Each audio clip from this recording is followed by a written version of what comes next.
están? Bienvenidos y bienvenidas a Conversaciones T13, siempre por las pantallas de T13 en vivo. Hace pocos días se confirmó un caso de sarampión importado en nuestro país.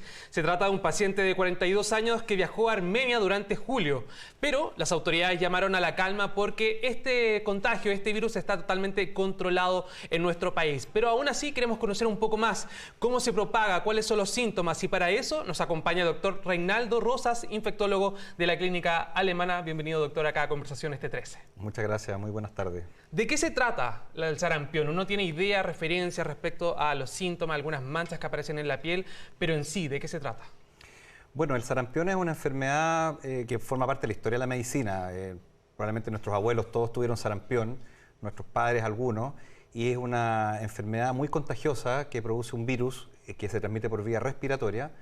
De hecho, es uno de los virus más contagiosos que existe, porque tiene la capacidad de permanecer en suspensión en el ambiente por un par de horas generalmente, y eso hace que donde había un paciente enfermo en el periodo contagioso, puedan contagiarse muchas otras personas. Y de ahí la importancia epidemiológica que tiene cuando hay un caso y que puede generar un brote. ¿Solo vía respiratoria? ¿No hay otra oportunidad, otra posibilidad de contagio? También se puede contagiar a través de las manos al llevarlo a las mucosas, como cualquier virus respiratorio, pero el mecanismo principal es el mecanismo por vía respiratoria, por transmisión, por inhalación de aerosoles. Ah, perfecto, por inhalación de aerosoles. Y en este caso, del caso de sarampión importado, que se conoció hace muy pocos días, ¿por qué se genera? ¿Cuál es una persona que no contaba con esta dosis, con esta vacuna previa? Bueno, si nosotros nos vamos a la historia de las inmunizaciones en nuestro país, nosotros tenemos un muy fuerte programa nacional de inmunizaciones y las campañas de vacunación en Chile partieron en el año 64, ¿ya? Primero con algunas vacunas que eran de menor calidad que las que tenemos hoy día, y hubo algunos años, principalmente entre los años 71 y 81, por eso se habla de este grupo de riesgo, en el cual la seguridad de las vacunas en cuanto a la cadena de frío, a la dosis que recibieron las personas y a la edad en que la recibieron también, porque en ese tiempo se vacunaba a los niños a los 8 meses, muchos de ellos la vacuna no generó anticuerpos en esa población, y por eso que hay personas adultas que se exponen al sarampión. En otros países, en Chile, no tenemos transmisión autóctona de sarampión desde los años 90. Todos los brotes que han ocurrido en relación a casos importados que han contagiado otras personas que son susceptibles, ¿ya? ¿Y quiénes son susceptibles? Aparte de este grupo etario que yo te digo que no tuvo sarampión cuando niño, que recibió una vacuna que no le generó inmunidad, están los menores de 1 año, que todavía no se han vacunado, y están también los niños que entre los 12 meses y hasta el año pasado, hasta primero básico, que recibían su segunda dosis de vacuna sarampión, este año el programa nacional considera esta vacunación a los 36 meses, o sea, a los 3 años. Por lo tanto, se está adelantando la vacunación precisamente para fortalecer la inmunidad de rebaño, para que cualquier caso importado no logre transmitirse eficientemente en la población infantil principalmente y en estas personas adultas que pudieran estar susceptibles y que no tienen 2 dosis de vacuna después del año. ¿Qué pasa con estas personas que, por ejemplo, nacieron entre los años 1971 y 1981? ¿Qué pasos tienen que hacer para protegerse contra el sarampión? Bueno, en caso que no vayan a viajar y han sido contactos de una persona que sea un caso confirmado o a veces un caso sospechoso, esto lo toma la Seremi y ellos determinan los contactos que eventualmente se pueden haber contagiado de este caso confirmado y se evalúa quiénes hay que vacunar, quiénes son susceptibles.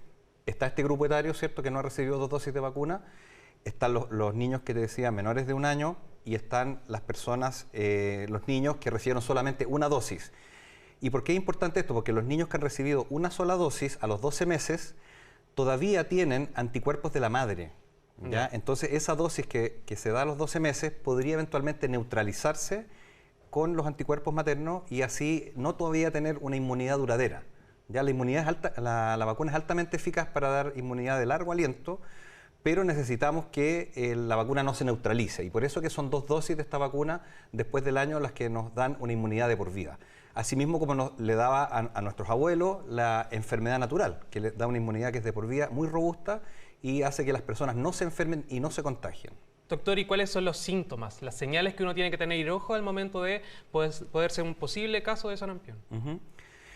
Bueno, aquí hay varias consideraciones. Una es el periodo de incubación. Desde que yo me expongo a una persona que está contagiosa, ya pueden pasar hasta 3 semanas para desarrollar los síntomas. En promedio esto ocurre entre 8 a 12 días en promedio. ¿Ya? Ahí uno debería presentar los primeros síntomas. Los primeros síntomas, Ya. que son decaimiento, fiebre, dolor de cabeza, pueden aparecer algunos ganglios. ¿Ya? Esos son los primeros síntomas que son bastante indiferenciados respecto a otros cuadros infecciosos. Por lo tanto, eso no permite hacer la sospecha muy precozmente. Pero ya después de esos síntomas, a los 3-4 días, aparece lo que se llama el exantema, que es estas manchas en la piel rojas que son características del sarampión. Claro. Y que la desarrollan casi el 100% de los pacientes, ¿ya?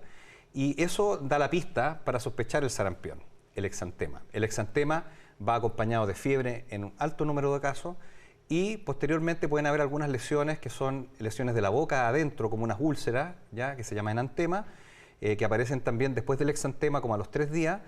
Y pueden aparecer algunas otras manifestaciones como conjuntivitis, que se ponen roja la parte blanca del ojo, ¿ya? Y en pacientes que tienen una condición de defensa disminuida, puede generar algunas complicaciones mayores, como neumonitis, hepatitis e inflamación de otros órganos, ¿ya? Y eso es lo que se veía antes en niños muy pequeños, en algunos menores que tenían desnutrición.